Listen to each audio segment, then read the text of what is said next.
गणदैवताय गणाध्यक्षाय धीमहि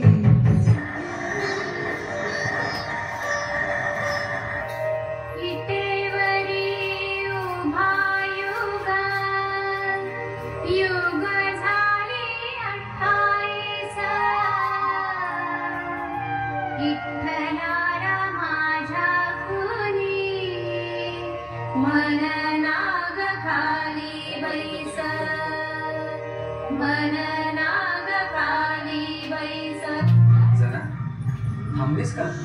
काय तुझ्या मुखी सरस्वती लागते.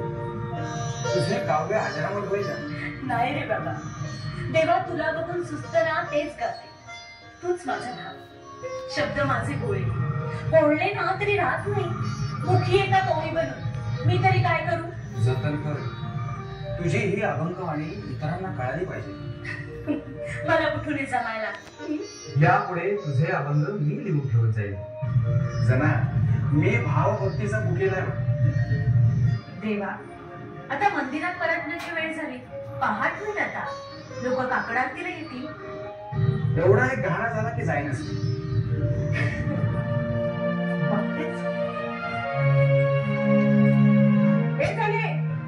काय नाही झाले.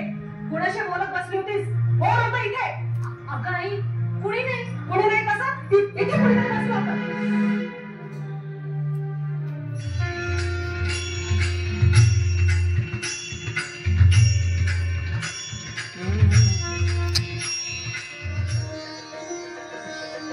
एके दिवशी संत कबीर जनाबाईंच्या भेटीसाठी पंढरपूरला आले. जना, सामान्य स्त्रीप्रमाणे तू का म्हणतेस? आता बरोबरच झालं. या मेलीने माझ्या गावल्या घेतल्या. ए झाले, तोंडावरून बोला, सांग उठवते मी तुला. एक तर गावल्या बेबी थांबल्या होत्या. हे तर अवघडच झालं. जना, यातनं तुझ्या गौऱ्या तू कशा निवडणार? मी कशाला? तुम्ही सुद्धा काढू शकाल बाजूला माझ्या गौऱ्या. ते कसं काय? ज्या गौरीतनं इठ्ठल इठ्ठल आवाज येईल ना, ती गौरी माझी. काय? हा, खरंच असं होईल?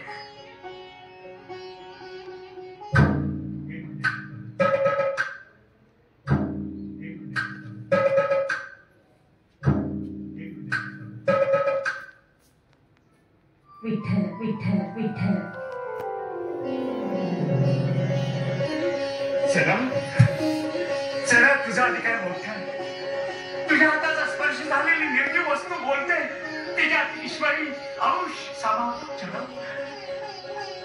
कबीरदा, अहो माझा इठ्ठल कुठं नाही. चराचरात सामावून येतो. माझ्या हाकेला हो देतो ना इतकं. पण माझा गुरु नामदेव, तो पांडुरंगाचा लाडका, म्हणून त्याची हे दासी जना पांडुरंगाची लाडकी. अधिकार मोठा ना, तो नामदेवाचा.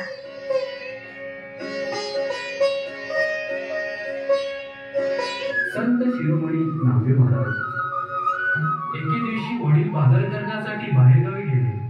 त्यामुळे देवाला नैवेद्य दाखवण्याची जबाबदारी नामदेवावर आली.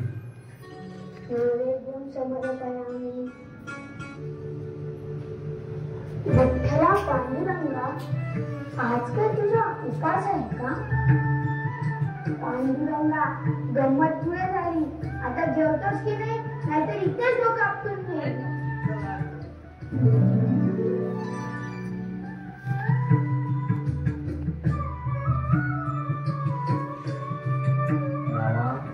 तुझ्या हट्टापुढे मी शरण आलो बघ बाळा. या पुढं तू जे जे हट्ट करशील ते मी पूर्ण करीन. जेवायचंच तर आहे ना.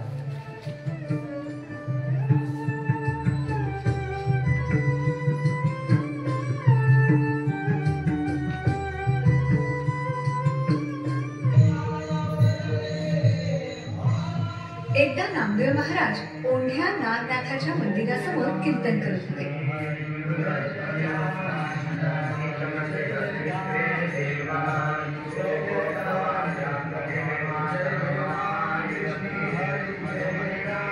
मंदिरामध्ये रुद्रपठण चालू होतं. नामदेव महाराजांच्या कीर्तनाचा त्रास रुद्रपठण करणाऱ्या प्रबुद्धांना होऊ लागला. ते मंदिरामधून बाहेर आले आणि नामदेवाला म्हणाले, आमच्या नागराजाला कोकणात सहन होत नाही. चालता होईल तुला इथे कीर्तन करता येणार नाही. तू देवळाच्या मागे जा आणि तिथे कर कीर्तन. नामदेव महाराज मंदिराच्या मागे जाऊन कीर्तन करू लागले आणि चमत्कार झाला.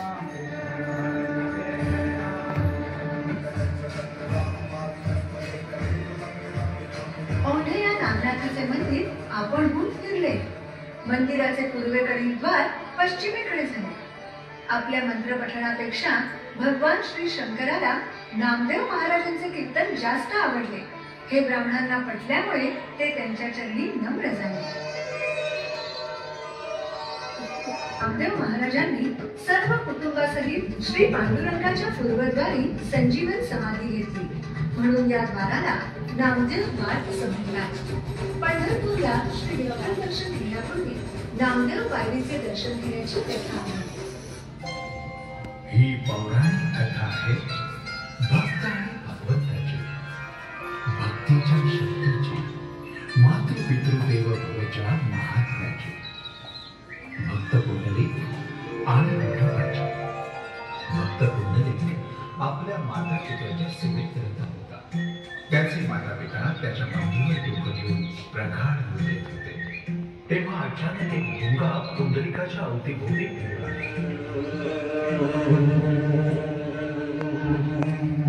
अचानक तो पुंडलिकाच्या मांडीत शिरला. त्याची मांडी पोखरू लागला. पुंडलिकाला असह्य वेदना होऊ लागल्या. मांडीवर जखम झाली, रक्त वाहू लागलं. पण तरीही पुंडलिकाची मातृभूती सेवा अविरत चालूच होती. आई वडिलांच्या प्रती त्याचं समर्पण पाहून भुंग्याच्या रूपात असलेले श्रीकृष्ण भारावून गेले. पुंडलिकावर अत्यंत प्रसन्न होऊन ते आपल्या मूळ रूपात प्रकट झाले. पुंडलिका कोण आहे?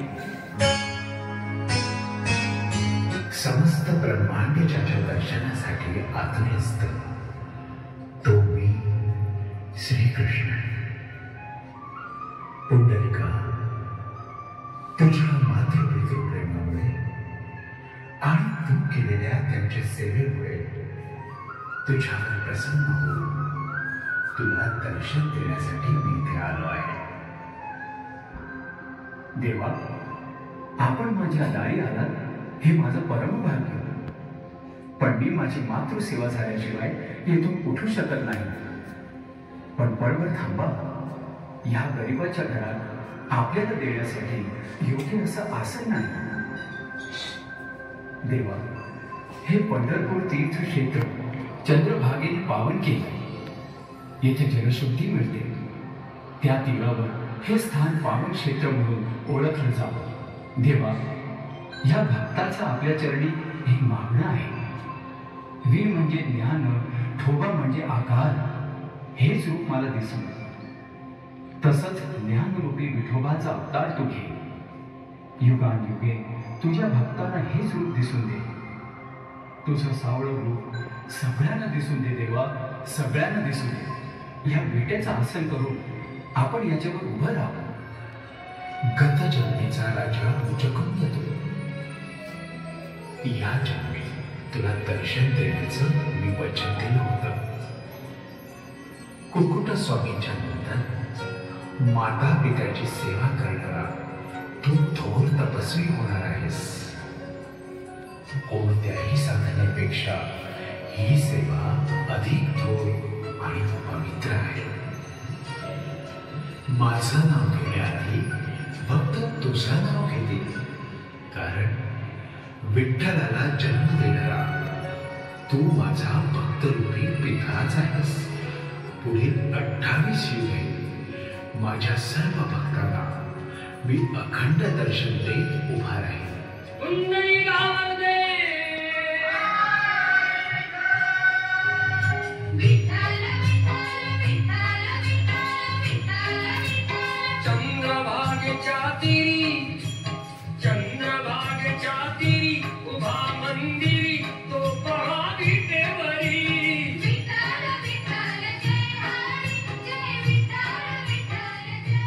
तर चला, ज्या पुत्रश्रेष्ठानं आपल्या बुद्धी कौशल्यानं साऱ्या जगात माता पित्याचा महिमा वाढला, त्या शिवगौरीनंदन विघ्नहर्त्या श्री गणेशाच्या चरणी विनम्र प्रार्थना करू.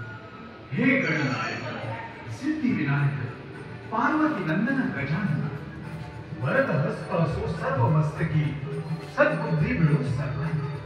ना विसर पडो कधी माता पित्याचा, सेवा करू दे मनोभावे. मातृ पितृ देवो भव, ऐसे आम्हास वरदान असावे. तेव्हा ऐसे आम्हास वरदान असावे, ऐसे आम्हास वरदान असावे.